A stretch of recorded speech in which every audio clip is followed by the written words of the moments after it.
আলহামদুলিল্লাহ রাব্বিল আলামিন ওয়াসসালাতু ওয়াসসালামু আলা আশরাফিল আমবিয়া ওয়াল মুরসালিন নবিয়িনা মুহাম্মদ ওয়া আলিহি ওয়া আসহাবিহি আজমাইন আম্মা বাদ।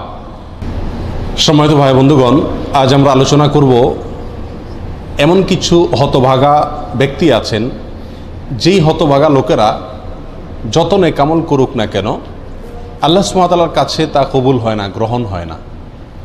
আর বলাই বাহুল্য, আপনি আমল করবেন, ইবাদত করবেন আল্লাহকে সন্তুষ্ট করার জন্য। আল্লাহকে সন্তুষ্ট করলেই আপনি জান্নাতে যেতে পারবেন।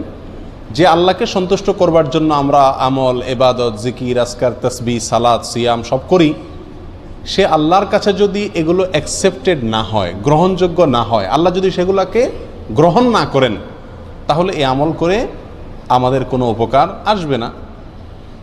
ঠিক না ঠিক? সুতরাং আল্লাহর কাছে যে কোনো আমল গ্রহণযোগ্য হওয়ার জন্য মৌলিকভাবে তার কয়েকটা শর্ত আছে। তার ভিতরে 1 নম্বরের শর্ত হলো ঈমান থাকা। যদি কারোর ভিতরে ঈমানই না থাকে, সে যত ভালো কাজই করুক না কেন আল্লাহর কাছে সেটা গ্রহণযোগ্য হবে না। দ্বিতীয়ত, যেটি মৌলিক শর্ত যে কোনো আমল আল্লাহর কাছে গ্রহণযোগ্য হওয়ার জন্য, সেটি হলো আমলটি নবী আলাইহিস সালাতু ওয়াস সালামের পদ্ধতি অনুযায়ী হতে হবে। এছাড়া অন্য কোনো মনগড়া পদ্ধতি অনুযায়ী করলে সে আমল আল্লাহর কাছে গ্রহণযোগ্য হবে না। তৃতীয় যে শর্ত আছে আল্লাহর কাছে যে কোনো আমল গ্রহণযোগ্য হওয়ার জন্য, সেটা হলো সে আমলটি করতে হবে ইখলাসের সঙ্গে, নিষ্ঠার সঙ্গে। এই আমলটি হবে শুধুমাত্র মালিককে খুশি করার জন্য।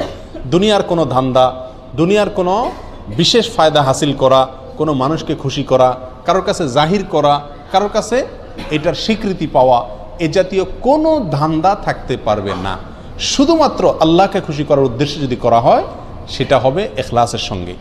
অতএব যদি আমি ঈমানের সঙ্গে নবী আলাইহিস সালামের পদ্ধতি অনুযায়ী সহিভাবে এবং শুধুমাত্র আল্লাহকে খুশি করার উদ্দেশ্যে এবং দুনিয়ার কোনো মানুষের কাছ থেকে কোনো ফিডব্যাকের আশা করা ছাড়া কোনো ইবাদত করি, তাহলে ইনশাআল্লাহ সেই ইবাদত আল্লাহর কাছে গ্রহণযোগ্য হওয়ার মতো উপযুক্ত ইবাদত বলা যেতে পারে।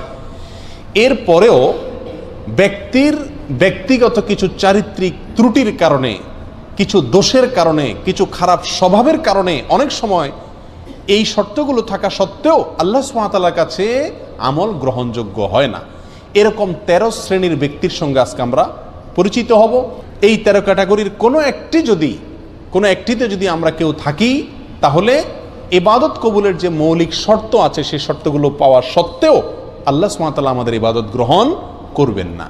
তার ভিতরে 1 নম্বরে যে ব্যক্তির কথা বলবো, সেটি সুনানে নাসাইতে বর্ণিত হয়েছে। নবী আলাইহিস সালাম বলেছেন, লা ইয়াকবালুল্লাহু মিন মুশরিকিন আশরাকা বা'দা ইসলামিহি আমালা হাত্তা ইউফারিকাল মুশরিকিনা ইলাল মুসলিমিন। অর্থাৎ নবী আলাইহিস সালাম বলেছেন, কোনো ব্যক্তি ইসলাম গ্রহণ করলেন, আগে তিনি অমুসলিম ছিলেন, ইসলাম গ্রহণ করার পরে যদি আবার সে শিরকে ফিরে যায়, আবার তিনি যদি শিরকে লিপ্ত হয়ে যান, তাহলে তার কোনো আমল আল্লাহ সুবহানাহু ওয়া তাআলা গ্রহণ করবেন না। যদি সে শিরকে লিপ্ত হওয়ার পরে তওবা করে আবার মুসলমানও হয়, তবুও তার আমল গ্রহণযোগ্য হওয়ার জন্য শর্ত হলো হাত্তা ইউফারিকাল মুশরিকিনা ইলাল মুসলিমিন। সে মুশরিকদের দল, মুশরিকদের দেশ, মুশরিকদের সমাজ ত্যাগ করে মুসলমানদের সমাজে আসার আগ পর্যন্ত তার কোনো আমল গ্রহণযোগ্য হয় না।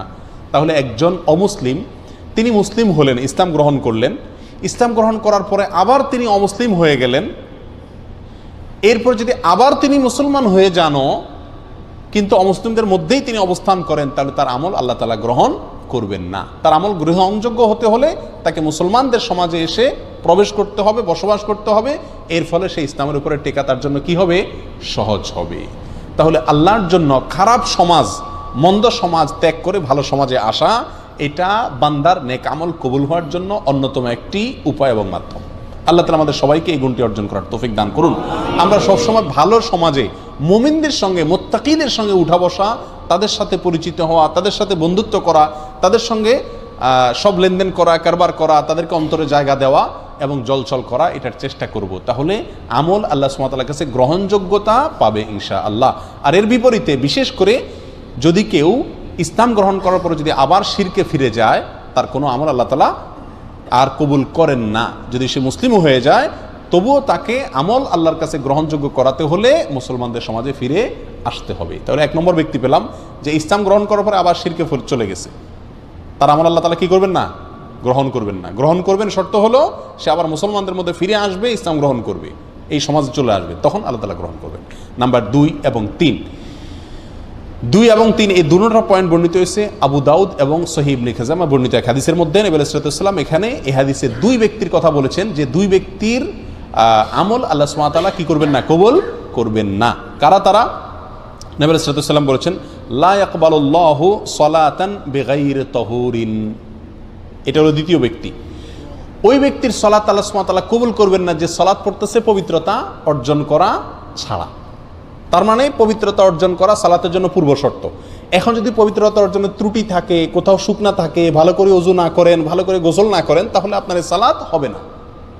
এই সালাত আবার পুনরায় করতে হবে, এটা বিশুদ্ধই হবে না, আল্লাহ তাআলার কাছে এটা অ্যাকসেপ্টেডই হবে না। তাহলে সালাত এটা আদায় করার জন্য, এটা কবুল হওয়ার জন্য পূর্ব শর্ত হলো পবিত্রতা থাকা। সম্প্রতি একটা ভিডিও ক্লিপ, ছোট ভিডিও ক্লিপ আপনারা অনেকেই দেখেছেন হয়তো, অনলাইনে প্রচুর পরিমাণ ছড়িয়ে গেছে। সেটা হলো হারামে মক্কায় ভারতের 2 জন লোক, ইন্ডিয়ার 2 জন লোক, তারা উমরা বা হজ করার জন্য আসছেন দেখা যাচ্ছে ভিডিওতে, এবং জামাত দাঁড়ায় গেছে হারামে। এখন আশপাশে হয়তো অজুর জায়গা ধারে কাছে নাই, তো তারা এক জায়গায় এরকম শূন্যের মধ্যে কোনো পানিটাই নাই, এভাবে নিচ্ছে, কুলি করতেছে, হাত মুখ ধুইতেছে, পানি কিন্তু নেই। একটা ড্রাম বা বাক্সর সামনে এরকম হাত দিচ্ছে, মুখে মুছতেছে, মানে মনে মনে অজু করতেছে, অথচ পানি নেই। তাদেরকে আশপাশে অনেকে বোঝানোর চেষ্টা করছে যে ভাই পানি তো নেই, তোমরা কি অজু করতেছো। তারা এটা নিয়তে অজু করে ফেলতেছে। তাহলে এইভাবে যদি কেউ অজু করে তার সালাত কবুল হবে না। অপবিত্র ব্যক্তির সালাত নামক ইবাদত আল্লাহ কি করবেন না, কবুল করবেন না। এটা হলো দ্বিতীয় ব্যক্তি যার সালাত বা ইবাদত কি হবে না, কবুল হবে না। অতএব ভালোভাবে উত্তম রূপে ওযু এবং গোসল করতে হবে। নাম্বার 3, ওয়ালা সাদকাতা মিন গুলুল। আমাদের সমাজে আজ হালাল ইনকাম করা মানুষ, হালাল উপার্জন করা মানুষ সোনার হরিণ হয়ে গেছে ভাই। আলহামদুলিল্লাহ, দানকারী মানুষের অভাব নেই, সবাই টুকটাক দান করার চেষ্টা করে। কিন্তু এই হাদিসটি জানার পরে দান করার চাইতে ইনকাম যেন হালাল থাকে সেদিকে আমরা বেশি গুরুত্ব দেব। নবী আলাইহিস সালাম বলেছেন, ওয়ালা সাদকাতা মিন গুলুল। অবৈধ সম্পদ আত্মসাৎ করে যে সম্পদ কামাই করেছেন, হারাম উপায়ে যে সম্পদ কামাই করেছেন, সেই সম্পদ দিয়ে যদি আপনি সাদকা করেন, দান করেন, এই দান কবুল হবে না, এটা আল্লাহর কাছে গ্রহণযোগ্য হবে না। তাহলে তৃতীয় ব্যক্তি হলেন ওই ব্যক্তি যে ব্যক্তি হারাম পথে উপার্জন করেন, তার দানের ইবাদত আল্লাহ কি করবেন না, কবুল করবেন না। নাম্বার 4 নম্বর, যার আমল ইবাদত কবুল হবে না, বিশেষ করে সালাতের কথা বলা হচ্ছে এখানে, সালাত কবুল হবে না, তিনি হলেন ওই মহিলা যে মহিলা সালাত আদায় করছেন অথচ তিনি খেমার পরেন নাই, অর্থাৎ ওড়না পরেন নাই। সুনান আবু দাউদের হাদিসে আসছে, নবী সাল্লাল্লাহু আলাইহি ওয়াসাল্লাম বলেছেন, লা ইয়াকবালুল্লাহু সালাতা হাইদিন ইল্লা বিখিমার। প্রাপ্ত বয়স্কা মহিলা তিনি যদি সালাত আদায় করেন তো তার সালাত আল্লাহ সুবহানাহু ওয়া তাআলা কি করবেন না, কবুল করবেন না, যদি তার মাথায় কি না থাকে, ওড়না না থাকে। অর্থাৎ যেভাবে সতর ঢেকে সালাত আদায় করা দরকার সেভাবে যদি সতর না ঢাকা হয় তাহলে তার সালাত হবে না। আমাদের সমাজে বেশিরভাগ মা বোনেরা না জেনে না বুঝে এমনভাবে সালাত আদায় করেন, এমন পোশাকে সালাত আদায় করেন যেই পোশাকে সালাত হয় না, এবং শত শত হাজার হাজার লক্ষ লক্ষ মা বোনরা এভাবে সালাত আদায় করেন বলে আমি জানি। আমাদের পুরুষদের দায়িত্ব তাদেরকে শিখিয়ে দেওয়া। মেয়েদের সালাত বিশুদ্ধ হওয়ার জন্য পূর্বশর্ত হলো সালাতের মধ্যে সতর ঢাকতে হয়। পুরুষরা পুরুষদের পরিমাণে, মহিলারা মহিলাদের সতর ঢাকতে হয়। মহিলাদের সালাতের মধ্যে সতর হলো তার মুখমণ্ডল ছাড়া, এবং অনেক ওলামা ইকরাম বলেছেন 2 হাতের কবজি ছাড়া এবং 2 পায়ের পাতা ছাড়া, কেউ কেউ পাতাকেও যোগ করেছেন। আর বাকি পুরো শরীর ঢাকতে হবে। মাথার চুল সেটাও দেখা যেতে পারবে না, খোলা থাকতে পারবে না। কাঁধ, বুক, পিঠ কোনো কিছু খোলা থাকতে পারবে না। হাতের বাজু, গোছা, বাজু, বাহু কোনো কিছু খোলা থাকতে পারবে না। এখন আমাদের দেশে আগে প্রচলিত ছিল, এখনো কোনো কোনো বৃদ্ধ মহিলাকে দেখা যায় সাদা শাড়ি আছে, নামাজের শাড়ি বলে, এটা নামাজের কাপড় আলাদা। তো শাড়ি পরলে একে তো সাদা শাড়ি এমনিই পাতলা দেখা যায়, আবার শাড়ি পরলে শরীরের অর্ধেকের বেশি এমনিই চেষ্টা করলেও ঢাকা যায় না। এই জন্য শাড়ি পরে সালাত আদায় করা উচিত না। যদি আপনি শাড়ি পরার পরেও আপনি নিজেকে ওইভাবে সামলাতে পারেন তো করেন, সেটা আপনার ব্যাপার। তবে মনে রাখতে হবে সালাতের জন্য মাথার উপরে একটা স্পেশালি বড় ওড়না বানায় নেওয়া উচিত, যে ওড়না পুরো শরীরকে ঢেকে দিবে একেবারে, এবং তার ভেতরে যথেষ্ট প্রশস্ত থাকবে, এর ভিতরে হাত নাড়াচাড়া করা সহজ হবে। এক কথায় 4 নম্বর ওই ব্যক্তি যার সালাত কবুল হবে না আল্লাহর কাছে, তিনি হলেন প্রাপ্তবয়স্কা নারী তিনি মাথার উপরে ওড়না দেওয়া ছাড়া যদি কি করেন, সালাত আদায় করেন, অথবা ওড়না দিলেন কিন্তু সে ওড়নাটা তার পুরো যেভাবে ঢাকা দরকার সেভাবে ঢাকলো না। আল্লাহ তাআলা আমাদেরকে, আমাদের মা বোনদেরকে সঠিকটা বুঝার তৌফিক দান করুন। নাম্বার 5 নম্বর, এটাও মেয়েদের প্রসঙ্গেই, ওই মেয়ের সালাত কবুল হবে না, আল্লাহ সুবহানাহু ওয়া তাআলা তার সালাতকে গ্রহণ করবেন না, অ্যাকসেপ্ট করবেন না, যেই মেয়ে সালাত পড়ার জন্য মসজিদে গেছেন সুগন্ধি ব্যবহার করে, স্প্রে করে, শরীরের মধ্যে বা কাপড় চোপড়ে স্প্রে করে বা সুগন্ধি জাতীয় কোনো কিছু ব্যবহার করে তিনি মসজিদে গেছেন। এই যাওয়ার ফলে আল্লাহ সুবহানাহু ওয়া তাআলা ওই মসজিদে গিয়ে যত ইবাদতই করুন না কেন, আল্লাহ তাআলা তার সালাত কি করবেন না, কবুল করবেন না। এ বিষয়ে বহু হাদিসের কিতাবে হাদিস আসছে, তার ভিতরে একটা আমরা উল্লেখ করছি যেটি সহিহ খুজামা ইবনে খুজামাতে বর্ণিত হয়েছে। নবী সাল্লাল্লাহু আলাইহি ওয়াসাল্লাম বলেছেন, লা ইয়াকবালুল্লাহু মিন ইমরাতিন সালাতান, ওই মহিলার সালাত আল্লাহ কবুল করবেন না, খারাজাত ইলাল মসজিদি, যে মহিলা মসজিদে বের হয়েছেন, ওয়ারিহুহা তাসিফু, অথচ তার গায়ের যে সুগন্ধ এটা বাতাসে ছড়িয়ে দিচ্ছে অন্যদের নাকে, পুরুষদের নাকে, হাত্তা তারজিআ ফাতাগতাসিলা, সে বাসায় এসে গোসল করে, অর্থাৎ এই গন্ধ তার শরীর থেকে দূর করার আগ পর্যন্ত তার সালাত আল্লাহ তাআলা কি করেন না, কবুল করেন না। প্রিয় ভাই বন্ধুগণ, আজকাল মেয়েরা সুগন্ধি ব্যবহার করেন বাইরে যাওয়ার সময়, বাসায় যেখানে স্বামী আছেন এখানে বেশি সুগন্ধি ব্যবহার করে থাকা দরকার, বরং এখানে থাকে যেমনি সেমনি, বাহিরে গেলে খুব জোরসোরে স্প্রে করে। তো এটা অনুচিত।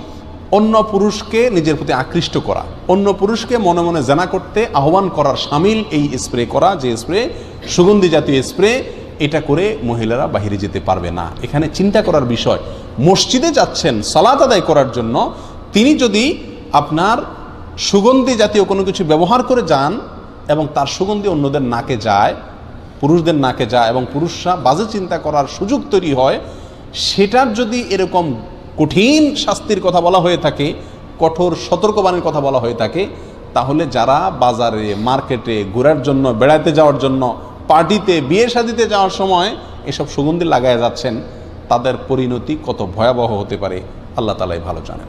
আল্লাহ আমাদের মা বোনদেরকে সঠিক পথে, শুদ্ধতার পথে, সুস্থতার পথে ফিরে আসার তৌফিক দান করুন। সময়ত ভাইয়েরা, 6 নম্বর, 7 নম্বর, 8 নম্বর, এক হাদিসে 3 ব্যক্তির কথা একসঙ্গে বলা হয়েছে যাদের সালাত আল্লাহ সুবহানাহু ওয়া তাআলা কি করেন না, কবুল বা গ্রহণ করেন না। আর সে হাদিসটি বর্ণিত হয়েছে সহিহ ইবনে হিব্বানে, ইবনে মাজাহ এবং আরো কয়েকটি হাদিসের কিতাবে। নবী আলাইহিস সালাতু ওয়াস সালাম বলেছেন, সালাসাতুন লা তারতাফিউ সালাতুহুম ফাওকা রুউসিহিম শিবরা, 3 ব্যক্তি আছে যারা নামাজ পড়লে তাদের নামাজটা মাথার 1 বিঘত উপরে উঠে না, আল্লাহর আরশ পর্যন্ত যাওয়া তো পরের কথা, অর্থাৎ তাদের এই সালাত আল্লাহর কাছে কবুল হয় না। সেই লোক কারা? হতভাগা। রাজুলুন আম্মা কওমান ওয়া হুম লাহু কারিহুন, 1 নম্বর হলেন ওই ব্যক্তি, যে ব্যক্তি কোনো এলাকার মানুষের মসজিদের ইমাম, তিনি ইমামতি করেন, অথচ মুসল্লিরা তার উপরে অসন্তুষ্ট। অসন্তুষ্ট বলতে ন্যায়সঙ্গত কারণে অসন্তুষ্ট। আজকাল তো হুজুররা চলা একটু বাঁকা হইলেও পাবলিক বলে না হুজুর পছন্দ না। তো হুজুরের ব্যক্তিগত কারণে যদি আপনি অপছন্দ করেন, সেটাতেই হুজুরের কোনো কিছু আসবে যাবে না, ওটাতে আপনার কপাল আপনি পড়বেন। কিন্তু যদি যুক্তিসঙ্গত কারণে লোকটা বেদাতি, লোকটা খারাপ মানুষ, লোকটার ভিতরে কোনো বদভ্যাস আছে, সেই কারণে যদি পাবলিক তার প্রতি অসন্তুষ্ট থাকে, তাহলে এই ব্যক্তি জেনে শুনেও পাবলিক আমার উপর অসন্তুষ্ট, আমার কোনো চরিত্রের দোষের কারণে, তারপরেও সেই ইমামতির আসন ধরে আছে, আঁকড়ে আছে, তো এই ব্যক্তির উপরে, এই ব্যক্তির ব্যাপারে এই কথা আসছে যে তার সালাত তার মাথার 1 বিঘত উপরেও উঠে না, অর্থাৎ আল্লাহর কাছে কবুল হয় না। নাম্বার 2, ওয়ামরাআতুন বাতাত ওয়া যাওজুহা আলাইহা সাখিত, ওই মহিলা যিনি সারাটি রাত কাটিয়ে দিলেন অথচ সারা রাত তার স্বামী তার উপরে অসন্তুষ্ট। আমাদের মা বোনদের মধ্যে এই সমস্যাটা ঘরে ঘরে কম বেশ আছে। স্বামী স্ত্রী ঝগড়া লাগবেই, এটা চিরন্তন বিষয়। নবী আলাইহিস সালামের মতো মানুষ, তার সঙ্গে উম্মাহাতুল মুমিনিন রাদিয়াল্লাহু তাআলা আনহাদের সাথেও মনোমালিন্য তৈরি হয়েছে। নবী আলাইহিস সালাম রাগ করে মসজিদে যান নাই, বাসায় যান নাই, মসজিদে শুয়ে রয়েছেন, ওমর রাদিয়াল্লাহু তাআলা এসে মধ্যস্থতা করে মিলিয়ে দিয়েছেন। এই ঘটনা ঘটছে। উম্মাহাতুল মুমিনিন একদিকে, নবী আলাইহিস সালাম একদিকে, তাদের জীবনে যদি এটা হয় তাহলে বোঝা গেল স্বামী স্ত্রীর জীবনে ঝগড়া, কথা কাটাকাটি, ভুল বুঝাবুঝি এগুলো হবেই হবে, এর কোনো চারা নাই। পাতিল দুটো একসাথে থাকলে বাড়ি খাবেই। কিন্তু আমাদের বোনদেরকে খেয়াল করতে হবে, যেহেতু আমাকে আল্লাহর সন্তুষ্টি অর্জন করতে হবে, আমার ইবাদত আল্লাহর কাছে কবুল করাইতে হবে। অতএব রাগ করে আপনি থাকেন, কিছু সময় থাকেন, সমস্যা নাই। সারাটা রাত স্বামীর উপরে রাগ করে আপনি থাকিয়েন না, অন্তত রাতের কিছু অংশ গেলে রাগটা মিটানোর চেষ্টা করেন। যদি স্বামী অন্যায়ভাবে রাগ করে থাকে, গায়ের জোর রাগ করে, সেটা ভিন্ন কথা। যাই হোক, তাহলে দ্বিতীয় হলেন ওই স্ত্রী যিনি সারাটি রাত কাটিয়ে দিলেন অথচ তার স্বামী তার কারণে তার উপরে কি অসন্তুষ্ট। যদি স্বামী অন্যায়ভাবে অসন্তুষ্ট হয় এবং তাকে সন্তুষ্ট করার কোনো জায়গা না থাকে, গোয়ার টাইপের হয়, তাহলে ভিন্ন কথা। 3 নম্বর, আব্দুন আবেক, ওই গোলাম বা কৃতদাস যে মালিক থেকে পালিয়ে গেছে অনুমতি ছাড়া, কোনো তার সাথে চুক্তি ছাড়া তার থেকে পালিয়ে গেছে। কোনো কোনো বর্ণনা আসছে ওই দুই ভাই, যেই দুই ভাই নিজেদের মধ্যে মারামারি বা কাটাকাটিতে লিপ্ত। তাহলে এই হাদিসে 3 ব্যক্তির কথা আমরা পেলাম, আর আগে 5 জনের কথা বললাম, তাহলে মোট 8 জনের কথা পেলাম যাদের সালাত বা ইবাদত আল্লাহর কাছে কি হয় না, গ্রহণযোগ্য হয় না। নাম্বার 9 নম্বর হলেন ওই ব্যক্তি, যে ব্যক্তি মদিনার মতো শহর, আল্লাহ নবী আলাইহিস সালামের মহব্বতের শহর, তার স্মৃতি বহনকারী শহর, পৃথিবীর দ্বিতীয় সবচেয়ে গুরুত্বপূর্ণ এবং পবিত্র শহর, যে শহর কিয়ামতের আগে দাজ্জালের ফিতনা থেকে পর্যন্ত মুক্ত থাকবে, যে শহরের বহু ফজিলতের কথা হাদিসে বর্ণিত হয়েছে, সেই শহরে যে ব্যক্তি ফিতনা ফাসাদ করবে, সেই শহরে যে ব্যক্তি অশান্তি সৃষ্টি করার অপচেষ্টা চালাবে, এই ব্যক্তির কোনো আমল, নফল আমল, ফরজ আমল কিচ্ছু আল্লাহ তাআলা গ্রহণ করবেন না। আপনারা কেউ বলতে পারেন এটাও কেউ করে, মদিনাতে কেউ এই অশান্তি করে? গত বছর রমজানেই তো হয়েছে, বোমা হামলা হয়েছে, না জানে কি জানি ফুটছে মসজিদে হারামের আশেপাশে কোনো একটা গাড়ির পার্কিংয়ে, গত বছর রমজানের শেষের দিকে হয়েছিল। তো এটা হতে পারে কোনো আল্লাহর বান্দা, আল্লাহ তাকে হেদায়েত দান করুক, এই ভুল পথে পা বাড়াতে পারেন। তার জন্য সাবধান বাণী, তার কোনো আমল আল্লাহ তাআলা নফল ফরজ কিচ্ছু গ্রহণ হবে না যদি আল্লাহ নবী সাল্লাল্লাহু আলাইহি সাল্লামের মদিনার শহরে কি করে, কেউ অশান্তি সৃষ্টি করে। আমরা কেউ বলতে পারি যে আমরা তো এটা করবো না, তাহলে এই ওয়াজ আমাদের দরকার নাই। না ভাই, মদিনাতে আমাদের যাদের যাওয়া পড়ে, আমরা যাওয়ার সুযোগ হয়, মদিনার শহরটার প্রতি আলাদা কেয়ার করা আমাদের সবারই দায়িত্ব। আপনি একটা কলা খেয়ে মদিনার রাস্তায় ফেলে দিলেন, এটাও তো মদিনার শহরটাকে আপনি নষ্ট করলেন। অতএব আপনি এই হাদিসের মধ্যে সরাসরি না পড়েন, কিন্তু কাছাকাছি ক্যাটাগরির আমল তো করলেন। মদিনা শহরের ক্ষেত্রে আমাদেরকে সচেতন থাকতে হবে যে আমার কোনো আচরণ, কোনো কাজ দ্বারা যেন মদিনা শহরের কোনো ক্ষতি বা শহরবাসীর কোনো ক্ষতি না হয়। একই সঙ্গে মক্কার ব্যাপারেও, যেহেতু মক্কাও হারাম, পৃথিবীর সবচেয়ে পবিত্র শহর, সেটারও পবিত্রতা রক্ষার জন্য চেষ্টা করতে হবে। যাই হোক, মূল হাদিসটি আমরা চলে আসি। হাদিসটি সহিহ মুসলিম সহ বিভিন্ন হাদিসের কিতাবে আসে। নবী সাল্লাল্লাহু আলাইহি ওয়াসাল্লাম বলেছেন, আল মাদিনাতু হারামুন মা বাইনা আইর ইলা সাউর, মদিনা শহরটা সম্মানিত শহর। ফামান আহদাসা ফিহা হাদাসান, যে ব্যক্তি এই মদিনা শহরে কোনো দুর্ঘটনা ঘটাবে, আওয়া মুহদিসান, অথবা কোনো দুর্ঘটনাকারীকে আশ্রয় দিবে, ফাআলাইহি লানাতুল্লাহি ওয়াল মালাইকাতি ওয়ান নাসি আজমাইন, তার উপরে আল্লাহর লানত, ফেরেশতাদের লানত, সকল মানব জাতির লানত পড়ে তার উপরে। এবং লা ইয়াকবালুল্লাহু মিনহু ইয়াউমাল কিয়ামাতি আদলান ওয়ালা সারাফা, কিয়ামতের দিনে ওই ব্যক্তি যত আমল করে নিয়ে যাক না কেন, আল্লাহর কাছে তার কোনো ফরজ নফল কোনো আমল কি হবে না, গ্রহণযোগ্য হবে না। তাহলে মদিনা শহর যে অশান্তি সৃষ্টি করে, তার জন্য এই পরিণাম যে তারও আমল, কোনো আমল আল্লাহ কি করবেন না, গ্রহণ করবেন না। এরপরে আসি 10, 11, 12, 3টা পয়েন্ট আসছে এক হাদিসে। আর হাদিসটি বর্ণিত হয়েছে সহিহুল জামের ভিতরে, তাবরানীদের ভিতরে আসছে। নবী সাল্লাল্লাহু আলাইহি ওয়াসাল্লাম বলেছেন, সালাসুন লা ইয়াকবালুল্লাহু লাহুম সারফান ওয়ালা আদলা, 3 হতভাগা ব্যক্তি আছেন যাদের কোনো ফরজ নফল কোনো আমল আল্লাহ সুবহানাহু ওয়া তাআলা, নফল বা ফরজ কোনো আমল আল্লাহ তাআলা গ্রহণ করবেন না। কারা তারা? নাম্বার 1, আকুন, মা বাবার অবাধ্য সন্তান, মা বাবাকে কষ্ট দেয়, মা বাবার ন্যায্য দাবিকে মানে না, মা বাবার ন্যায়সঙ্গত নির্দেশকে ফলো করে না। বড় কঠিন একটা জায়গা, মানতেই হবে আল্লাহ এবং তার রাসূল সাল্লাল্লাহু আলাইহি সাল্লামের পরে যার নির্দেশ মানতে আমি বাধ্য, কে সে? আমার জন্মদাতা বাবা এবং মা। যতক্ষণ সাধ্যে কুলায় মানতে হবে, শুনতে হবে। আজ আমাদের অবস্থা হয়ে গেছে যে আমরা ওই যে এর আগে একটা হাদিস আপনাদেরকে শুনেছিলাম, 15টি বদভ্যাস যখন কোনো জাতির ভিতরে আসবে, তখন আল্লাহর গজব সেখানে সে জাতির উপরে চলে আসবে। তার ভিতরে একটা হলো, একটা সময় আসবে কিয়ামতের আগে মানুষ বউয়ের কথা শুনবে, মায়ের কথা শুনবে না, দোস্তকে সময় দিবে, বাপকে সময় দিবে না। আজকে সেই সময়টা এসে গেছে। আমাদের উচিত মা বাবার নির্দেশকে সর্বোচ্চ গুরুত্ব দিয়ে দেখা। আমরা জানি বৃদ্ধ বয়সে মা বাবা অনেক অযৌক্তিক নির্দেশ করবেন, মনে রাখতে হবে আপনি যখন ছোট শিশু ছিলেন তখন যত নির্দেশ করতেন মা বাপকে, যত কিছু চাইতেন, দাবি করতেন, তার সবগুলাই প্রায় কি ছিল? অযৌক্তিক ছিল। কিন্তু মা বাবা কখনো আপনার প্রতি বিরক্ত হন নাই। আর আপনি এখন বলতেছেন না আব্বার এই কথা কোনো যুক্তি খাটে না, মা এটা বলছেন এটা অন্যায় কথা বলতেছেন। জি, ওই অন্যায় কথাটাই আপনাকে মানতে হবে, যদি সেটা মানতে গিয়ে কারোর প্রতি অবিচার করা না হয়, আল্লাহর কোনো হুকুম লঙ্ঘন না হয়। ছোট্ট একটা গল্প বলি। এক বাবা বৃদ্ধ বয়সে একেবারে জীবন সায়ান্নে মৃত্যুর আগ মুহূর্তে তিনি, তার ছেলে খুব ভালো, বাবার খুব খেয়াল করে। তো ছেলের মনের ভিতরে আসছে যে আমি বাবার মনে হয় সব রকমের হক আদায় করে ছেড়ে দিয়েছি। আসলে সে খুব খেদমত করতো। তো বাবা একদিন ডাইকা বললো যে বাবা আমার একটা জিনিস মনে চাইতেছে। বলে যে বলো বাবা, কি মনে চাইতেছে তোমার? জীবন দিয়ে ফেলাম তোমার জন্য। বাবা আপেল খাইতে মনে চাইছে। এই একটা কথা হইলো? আপেল নিয়ে আসছে বাজার থেকে। আপেল নিয়ে আইসা ঝুড়িতে দিচ্ছে, বাবা তুমি খাও, কত খাইতে মনে চায়, শেষ হয়ে গেলে বলবো আবার এনে দেবো।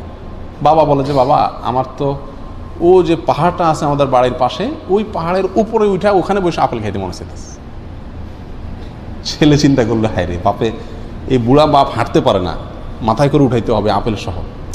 আচ্ছা যাক, বাপে চাইছে যেহেতু মরে যাবে, আমার জন্ম দিছে, আল্লাহ তার নির্দেশ মানতে আমাকে বাধ্য করেছেন। তো ছেলে বাপের কান্দে করে নিয়ে আপেল সহ পাহাড়ের উপরে উঠে গেছে। পাহাড়ের উপরে ওঠার পরে ওখানে যে বাপে বলে যে দাও আপেলগুলো দাও, তো জড়ি দিছে আর বাপে একটা একটা করে নিচে ফেলে দিচ্ছে, ছুঁড়ে ছুঁড়ে নিচে ফেলে দিচ্ছে। সবগুলা ফেলানো শেষ হয়ে গেছে। আর এবার ছেলেকে বলতেছে যাও নিয়ে আসো। ছেলে তো ফেল করে তাকা রয়েছে, কিছু বলা যাবে না, বাবা নির্দেশ গেছে, কষ্ট করে আবার নিচ থেকে আপেলগুলো কুড়ে কুড়ে আবার আনছে। আনার পরে আবার বাপে ফেলে দিস দিয়ে যাও আবার নিয়ে আসো। ছেলে বাপের দিকে তাকাচ্ছে, যাও, তুমি না ছেলে, তুমি না আল্লাহ সন্তুষ্টি চাও, তুমি না বাপের সব কথা মানতে বাধ্য, যাও, আমি নির্দেশ করছি। চলে গেছে, আল্লাহকে চায় সে, নেক ছেলে। বাপে আবার ফেলে দিস। এবার ছেলে আর নড়তে চায় না। পাগলামের একটা সীমা আছে তো, কত রকম পাগলামি করবে উনি। এবার তখন বাবা বলতেছে, বাবা খুব বেশি তোমার রাগ হচ্ছে না? খুব মাথা গরম হয়ে যাচ্ছে যে হ্যাঁ এই বুড়া বাপে কি শুরু করছে? তোমাকে একটা কথা বলি বাবা, আমি এখানে আপেল খাওয়ার জন্য আসি নাই, আমি তোমাকে একটা জিনিস শেখানোর জন্য আসছি। বলে কি? বললেন যে তুমি যখন ছোট ছিলা, পিচ্ছি ছিলা, তখন তোমাকে আমি বল কিনে দিছিলাম, তুমি বল চাইছো। এরপর তুমি বলছো না বল হইলে হবে না, আমি পাহাড়ের উপরে যাই খেলবো। আসছো পাহাড়ের উপরে, ভালো কথা, অযৌক্তিক নির্দেশ, তাও মানছি। তখন তুমি এই বলটা খেলতে গিয়া কত সবার যে নিচে ফালাইছো তার কোনো হিসাব নাই। আমি সেই বল নিচ থেকে কুড়ে বারবার আয়না দিছি। তুমি আজকে আমার আপেল 3 বার কুড়েয়া তোমার কাছে বিরক্তি লাগতেছে যে বাবা অযৌক্তিক নির্দেশ করতেছে। তুমি ছেলে এইরকম অযৌক্তিক নির্দেশ শত শতবার আমাকে করছো। সেদিন আমি তোমার নির্দেশ মানতে গিয়া আমার কোনো মনে কষ্ট হয় নাই, আমি ওই বল আইনা আরো চুমা দিয়া তোমারে দিছি। তুমি ফালাইছো, আমি আইনা আইনা দিছি। আজকে তুমি আপেল কুড়াইতে গিয়ে তোমার কষ্ট হচ্ছে না, মনে কষ্ট হচ্ছে। সেদিন তোমার বল কুড়াইতে গিয়ে আমার কোনো মনে কষ্ট হয় নাই। ছোটবেলায় পেশাব পায়খানা করি, সব নষ্ট করি আমরা, মা বাবা সেগুলো ছাপ করেন, ঘৃণ করেন না, ঘৃণা হয় না তাদের, মহব্বতের সাথে করে, আরো চুমা দেয়। আর বুড়া বয়সে মা বাবা যদি বিছানা পেশাব পায়খানা করেন তাহলে আমাদের ঘৃণা লাগে না? হয়তো করি, কিন্তু সে আন্তরিকতা মমতা থাকে না।